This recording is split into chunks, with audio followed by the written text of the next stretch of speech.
Многонациональная деревня раскинулась в самом центре Тюмени. Русские, татары, украинцы, белорусы, казахи, цыгане. Все многоцветие культур народов Тюменской области. 22 подворья, и в каждом из них горячо встречали гостей.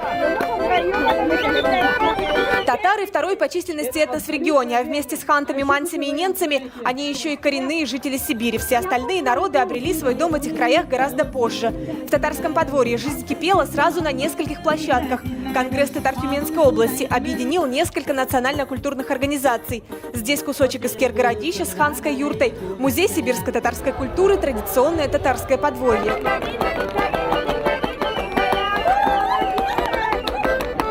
Татарские дробушки, песни, народные мелодии, национальные угощения и конкурсы. Мусульманские народы в этом году стол накрывали скромнее, чем обычно. Фестиваль проходит во время Уразы. Здесь же перед представителями 150 этносов состоялась международная молодежная акция «Я говорю по-татарски». Ее организатор в Тюмени – Союз татарской молодежи. Еще раз давайте вы.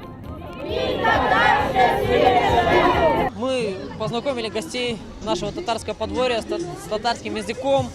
Провели конкурсы на знание татарского языка, татарских писателей. События, направленные на популяризацию татарского языка, проводятся в Тюмени несколько лет подряд. Интерес к участию организаторы поддерживают специальными призами с символикой международной акции. Также мы познакомили наших гостей с представителями татарских организаций, которые работают в городе Тюмени, Тюменской области. Рассказали про татарское СМИ, чтобы люди больше знали, чем занимается и чем живет не только татарская молодежь, но вообще татарская общественность в целом. Знать родной язык, культуру и изучать традиции соседей – пожалуй, главный девиз фестиваля «Мост дружбы». Праздник прошел 22-й раз и объединил 150 этносов, проживающих в Тюменской области. София Хайруллина, Анна Евсеева, Тимур Ахмедов, ТНВ «Тюмень».